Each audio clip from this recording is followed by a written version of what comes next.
E aí, gente, beleza? Joia, né? Então, gente, a gente tava mexendo no Dodge aqui. A gente ia colocar estamos preparando para colocar essa extensão do porta-malas aqui pra gente dar sequência aqui no painel aqui de fora, tá? Finalizar isso aqui. Mas eu achei interessante, a gente vai estar mostrando para vocês aí algumas técnicas aí de estar fazendo um rebatimento, tá? E mostrando para vocês aí como proceder quanto a pessoa precisar aí. Isso eu tô falando para as pessoas que estão começando, tá? Que precisam de alguma dica. Não é para profissionais não, tá? Para as pessoas verem aí como que se procede para estar desempenando uma chapa reta dessa longa, sem criar muita nervura e muita coisa aí, tá? Muita coisa indesejável, tá? Senão a gente perde o controle e danifica uma lateral dessa aqui sem necessidade, tá bom? E aí a gente vai falar um pouco também sobre o procedimento de solda, tá? E vamos mostrar no final. Quem quiser ficar aí até o final do vídeo, a gente vai estar mostrando aí sobre o jeito de se soldar e como que às vezes aparece engano, tá bom, gente? Então, quem quiser ficar aí até o final do vídeo aí, esse vídeo é um vídeo que vai ter bastante informação, vai mostrar bastante, é um vídeo mais falado, mas tem ação também, tá? Mas a gente vai estar mostrando para vocês aí, principalmente para as pessoas que estão chegando agora aí na profissão e estão precisando de um pouco de informação. Beleza, gente? Então, bora pro vídeo aí e vamos lá martelar um pouquinho e soldar um pouco.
Então, gente, vou dar só uma explicação rápida aqui que às vezes vai ajudar muita gente, tá?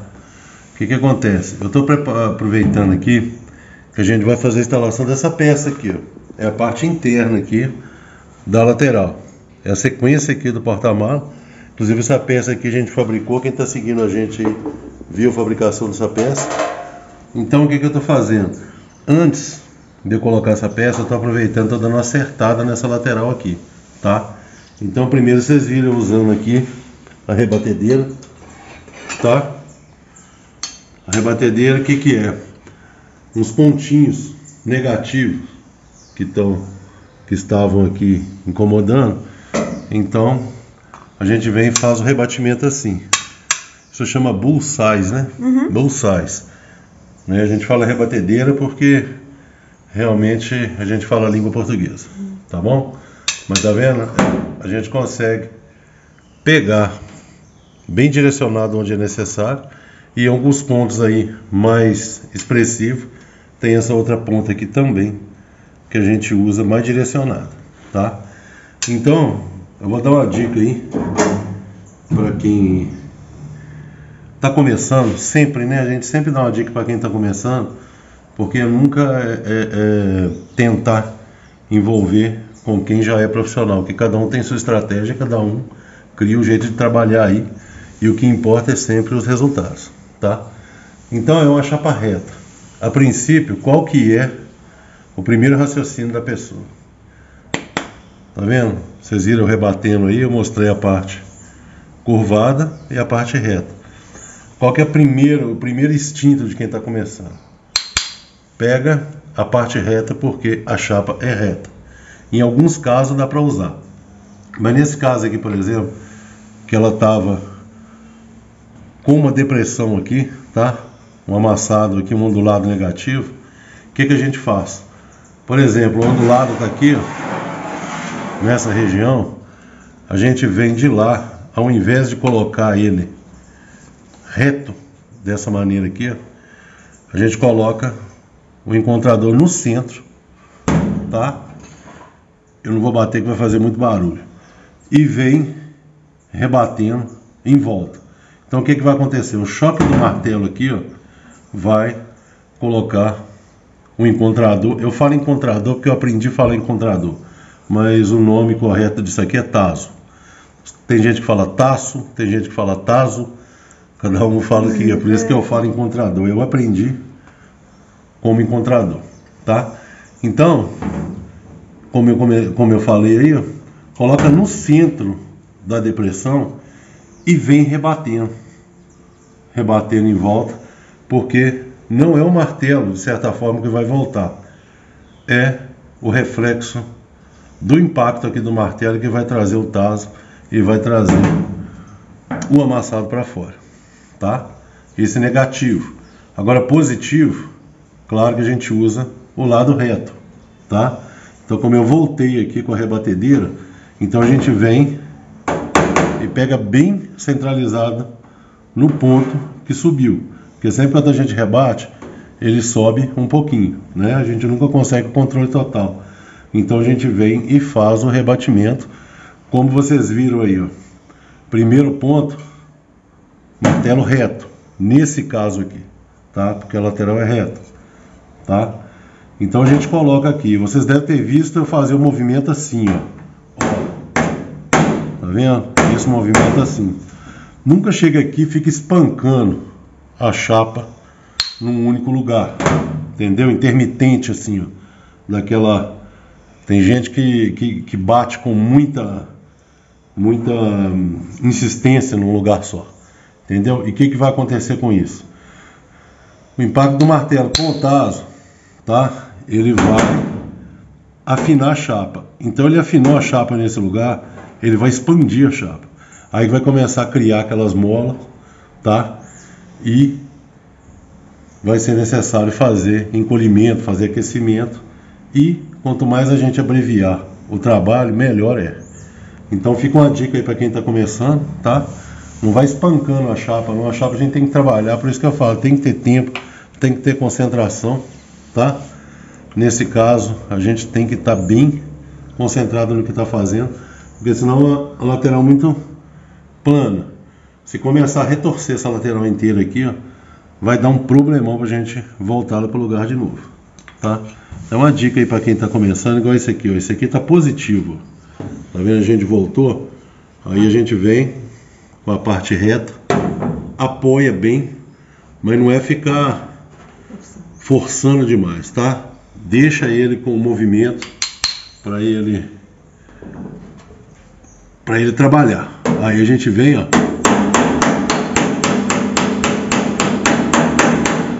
Tá vendo? Então não adianta querer voltar na pancada só e nem ficar batendo demais. Então muita gente já deve ter deparado aí com chapas, às vezes, tudo cheio de marca de martelo. É esse que é o negócio. Às vezes a pessoa tem uma amassadinha aqui, tem uma amassadinha aqui, uma amassadinha aqui. Então você tem que vir trabalhando numa área, tá? Então, gente, deu uma cortada aí, a bateria acabou e eu não sei onde que eu parei, então vou explicar aqui novamente, tá? Então, quando eu falei da questão de rebater, fazer o rebatimento, ele tem que trabalhar na área que o taso tá também, tá? Não adianta você colocar o taso aqui no amassado negativo e ficar batendo assim. Eu falei em volta, mas é dentro da área que o taso tá atuando, tá? Para ele rebater e voltar o amassado negativo, tá bom? Então, o que acontece?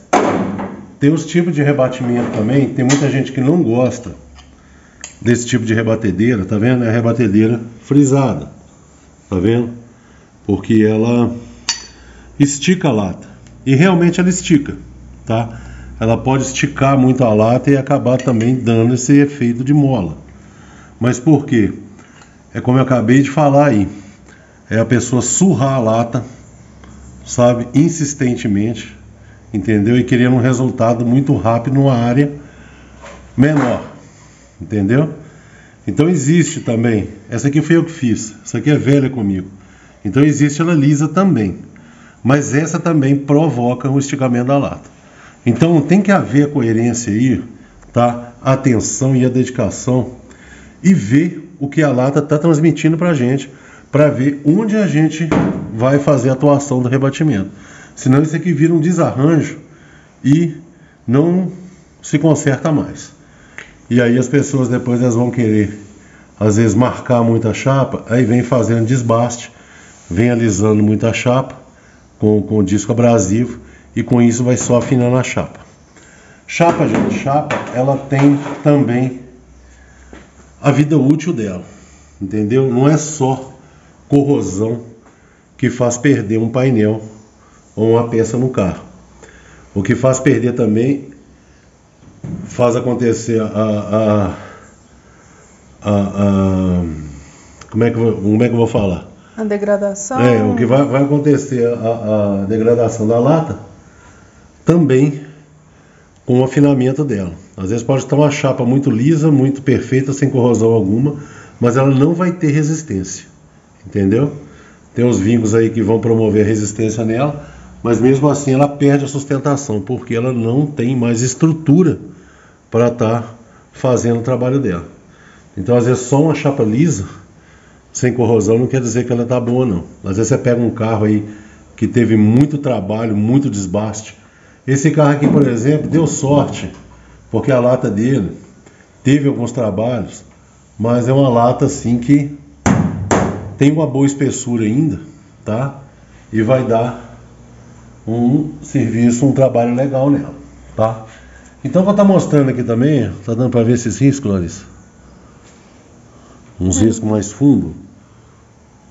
Uhum. Tá vendo, gente? Isso aqui, o que é? Isso era muito usado na época.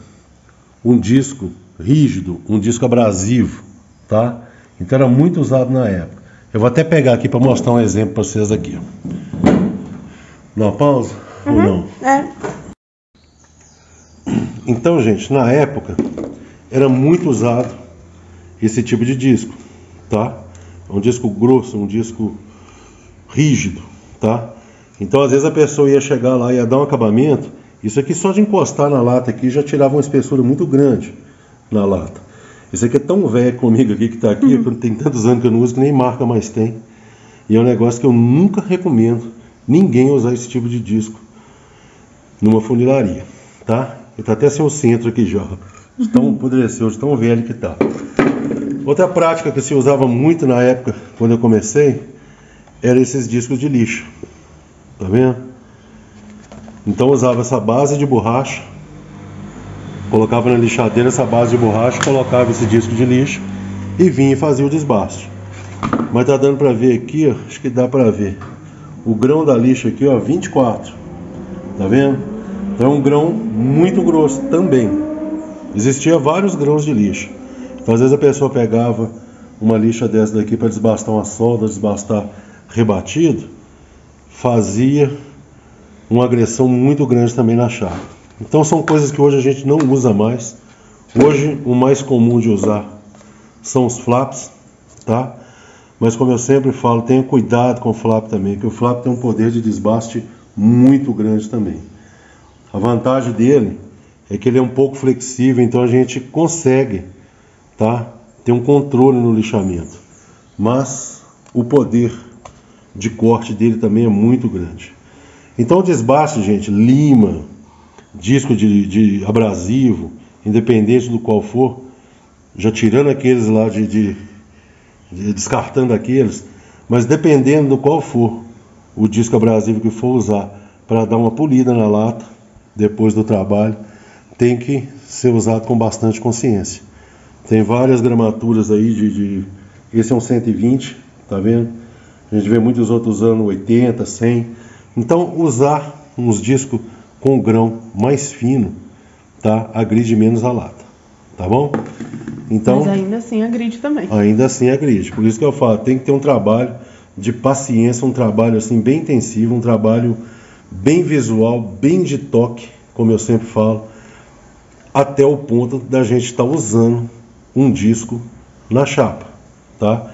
Então por isso que é sempre legal vir com um rebatimento consciente, um rebatimento bem incisivo, bem legal, e para não ter perda de espessura de chapa. Porque às vezes no final você tem uma chapa muito polida, muito linda, mas não tem estrutura alguma. Aqui, ó, gente, eu vou falar mais outra coisa, que eu sempre tenho batido nessa tecla, tá?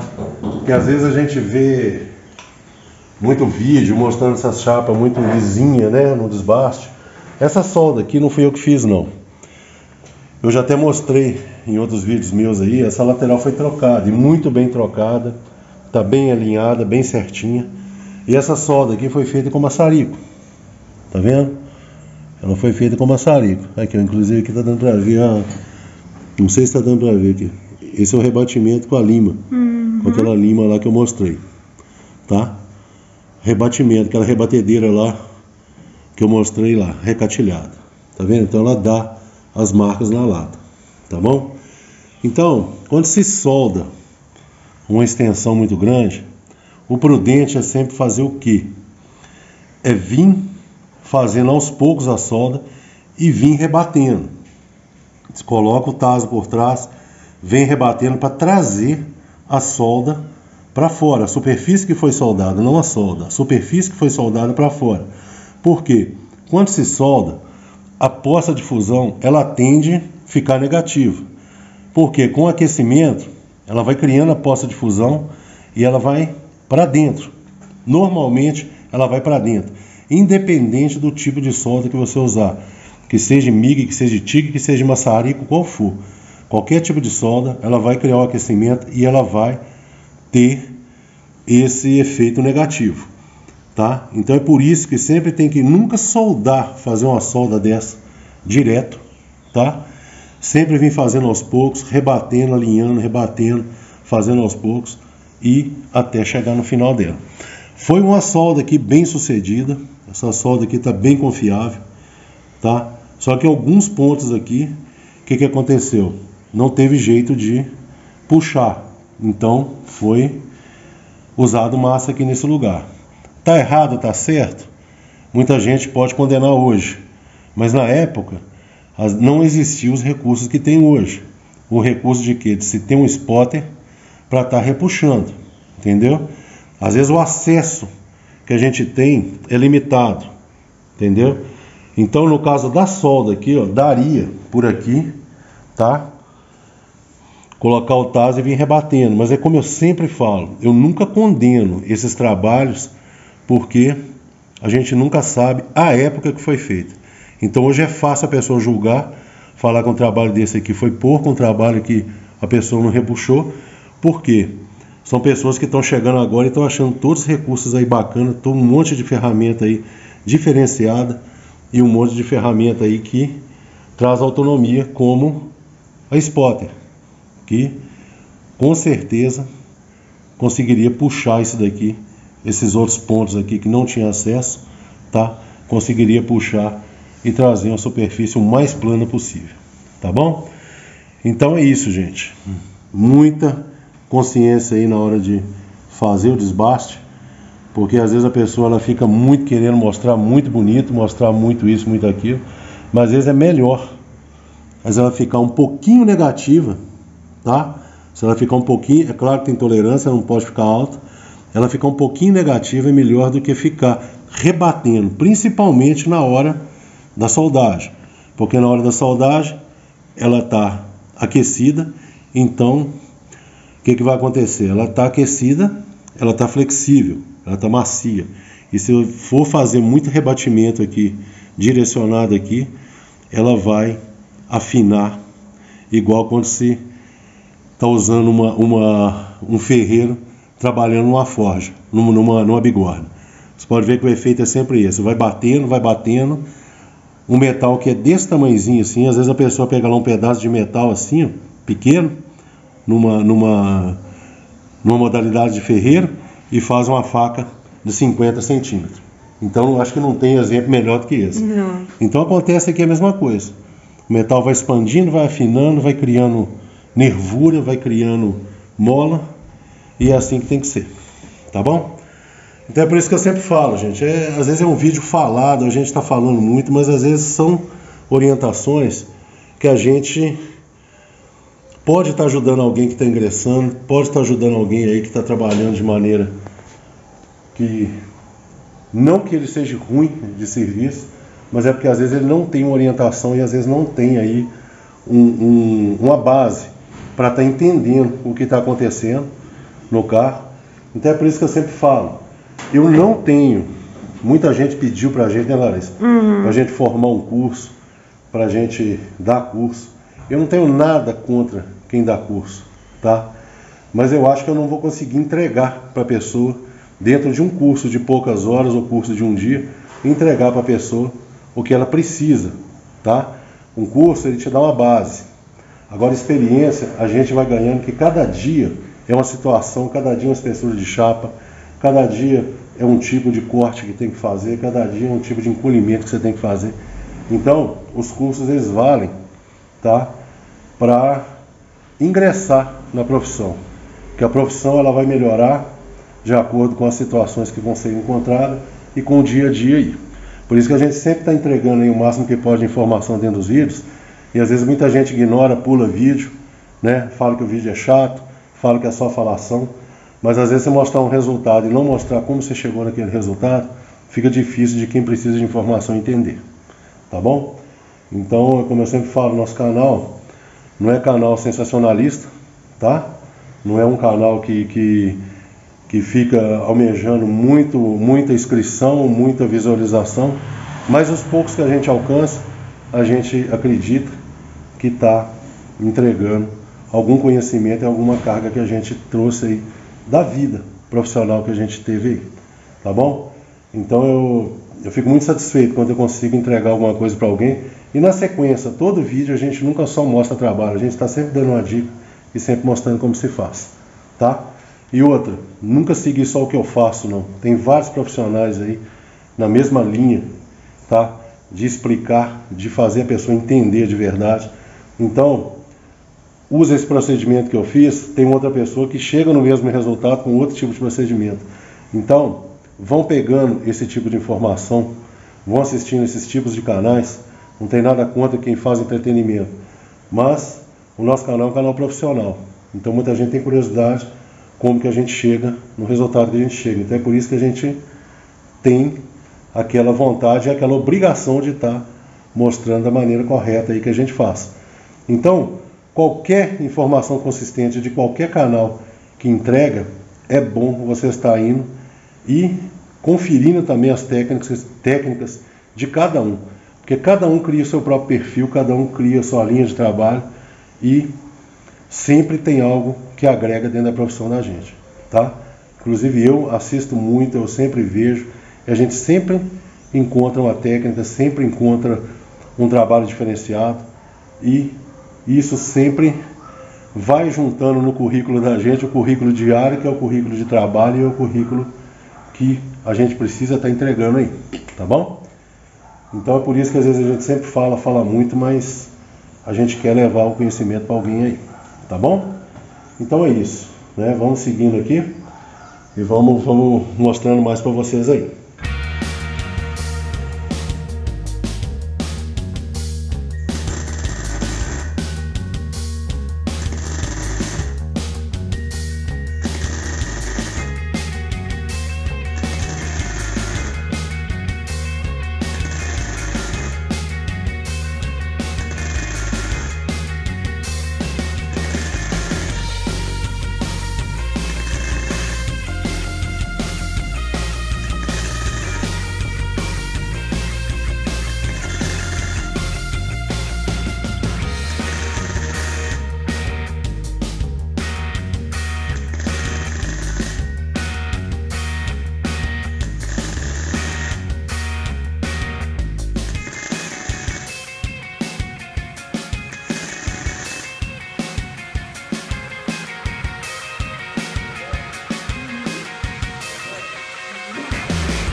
Então, gente, vocês viram aí, ó, desse ponto a esse ponto aqui, ó, foi esse que você soldou primeiro. Foi. Tá vendo? A gente soldou com o procedimento correto. E desse outro ponto ao final, foi o procedimento que a gente mais vê, tá? Olhando por cima, legal. Área térmica idêntica. Aqui é claro que a área térmica é menor, porque é o início da solda. E eu pedi ela para soldar direto, tá? Até esse ponto e depois continuar desse ponto para cá, para vocês entenderem direitinho aí, ó. Primeira coisa que muita gente fala: usa MIG, que a MIG não empena. Tá aí, ó, um exemplo para vocês verem. Qualquer procedimento de solda que a gente fizer vai promover o empeno. Uns mais, outros menos, mas todos empenam. Então, tá vendo? A solda ela ficou bem legal. Ficou uma solda assim, nem baixa e nem alta. E essa aqui ficou um pouquinho mais alta. Esse é o procedimento que quem está começando sempre faz. O medo e a insegurança de estar soldando e fazer a chapa fundir como deve, a pessoa não deixa chegar no ponto de fusão, tá? Porque a MIG, ela dá a impressão que bateu aqui, soldou, e o medo da pessoa furar a chapa e não dar conta de terminar é muito grande. Então vou mostrar para vocês aqui por trás agora o interessante, né? O que mais acontece, e agora vocês vão entender o porquê que eu falo do desbaste consciente. Ou seja, essa é a correta, essa é a errada. Tá aí por trás para vocês verem. Tá vendo? Olha a penetração da solda, quanto ela é feita. Bacana. Tá vendo essa outra aqui, ó? Alguns pontos muito leves aqui, ó, penetrou, mas muito superficial. Então tá dando para ver aqui, ó, o corte da chapa nitidamente aí. Tá vendo? Ou seja, se a pessoa pega essa chapa aqui agora, desempena ela direitinho, tá? E faz o desbaste aqui em cima, o que vai acontecer? Primeira torção que tiver vai quebrar. Vocês já imaginaram, igual eu já vi muita gente falar aí que longarina tem que ser soldada com MIG, né, que resolve, né, que é a coisa melhor que tem. Mas e aí? E se a pessoa soldar desse jeito? Aí ela solda desse jeito, não cria a fusão necessária, vem do lado de cá, faz um desbaste bacana, fica lisinho. E aí, o que acontece? Uma solda deficiente. Tá vendo, gente? Então é por isso que é legal, tá? É legal a pessoa entender do que está fazendo e conferir o que está fazendo, tá? E se não souber, buscar informação para que a gente tenha êxito no trabalho. E como vocês viram soldando aí direto até esse ponto e continuando para cá, não foi mexido na máquina, não foi mudado velocidade do arame, não foi mudada a amperagem, aqui só foi mudado o comportamento da solda, tá? Foi feito do jeito correto aqui, e aqui o ponto rápido, como a maioria faz, e depois desbasta e acha que está tudo certo, tá bom? Então é por isso que eu pedi para soldar direto, primeiro pelo empenamento, e segundo para vocês verem aí que a gente não mexeu na regulagem da máquina. Então não adianta, como diz as receitas prontas, a velocidade do arame tal, amperagem tal, mas se a pessoa não tiver a técnica para soldar, é esse resultado que vocês vão ter. Tá vendo? Esse aqui, por pior que faça um desbaste aqui, ó, se a pessoa errar a mão aqui no desbaste e desbastar muito, ela ainda fica soldada. Agora essa daqui, primeira torcida aqui dela já parte. Tá vendo, gente? Então é isso. O interessante não é chegar a falar quantas voltas que se dá na pistola, quanto de amperagem que se coloca na máquina, tá? Quanto de velocidade de arame. Tem que ensinar a técnica e mostrar a pessoa chegar e fazer a fusão, a pessoa sentir o metal derretendo, o metal se unindo, tá? De verdade, que aí sim você vai ter êxito aí na solda e garantindo o seu trabalho, tá bom? Então, vocês imaginam uma solda dessa daqui num painel, tá vendo como empenou? Então se ele está fixo, o primeiro ponto de estresse que ele tiver, ele vai criar uma nervura. Então é por isso que é interessante a gente vir fazendo, não desse jeito que eu fiz, que foi feito aqui, tá? Vim ponteando, rebatendo, acertando a chapa, para ela não estender para uma área que não foi mexida. Que a maioria das vezes o estresse que recebe é a área mais próxima aqui, e nem sempre é só a área que solta, tá bom? Então é interessante, tá, gente? É um tipo de... Eu vou aproveitar, vou mostrar. Eu falei que eu ia fazer conteúdo aí falando sobre essa máquina, mas o vídeo acabou ficando um pouco longo, tá? Mas essa máquina que a gente está usando agora é uma máquina muito boa. Tem uma regulagem, como eu disse, eu não vou falar de regulagem aqui, porque cada equipamento, tá, tem a sua desenvoltura com cada tipo de velocidade, cada tipo de amperagem. Mas é um tipo de máquina totalmente estável. Você começa a fazer uma solda e termina com ela com a mesma estabilidade. É uma máquina muito top. Quem tiver com vontade de investir numa máquina, tá? Não que eu critique as outras, cada um tem suas características, mas no dia de hoje, para quem está mexendo com funilaria, tá? Trabalha aí de chapas finas, ela solda também chapa grossa, mas tá aí uma boa sugestão de máquina aí para quem estiver querendo adquirir. Uma tecnologia inversora, não são aquelas máquinas antigas MIGs aí que eram com transformador, tá? Que é uma máquina pesada que às vezes até atrapalhava as pessoas que estão aprendendo, tem mais dificuldade, que é uma máquina mais forte.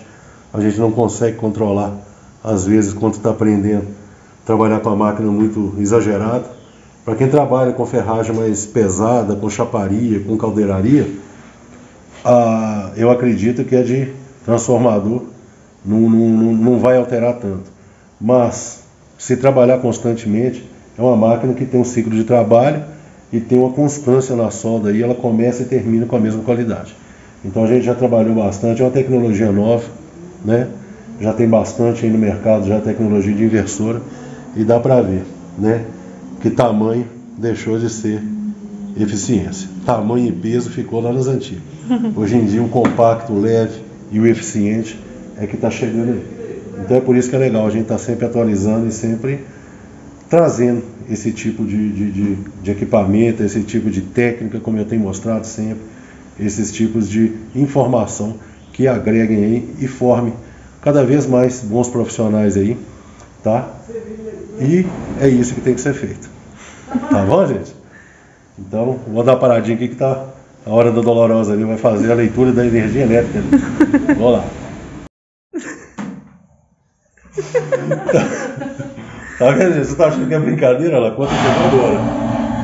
E o compressor ligou. Mas dá pra terminar? Dá. Então, outra coisa. Mais uma confirmação que acabou de chegar ali agora. Depois que a gente começou a fazer uso dessas máquinas aqui, ó, tá?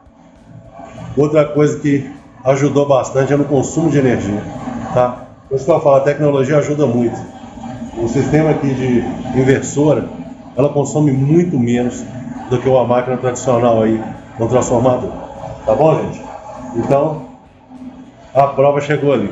Então já são 3 contas que chegaram e já caiu bastante. E olha que a gente tem dobrado aí praticamente o tanto de solda que a gente tem feito. Né, Larissa?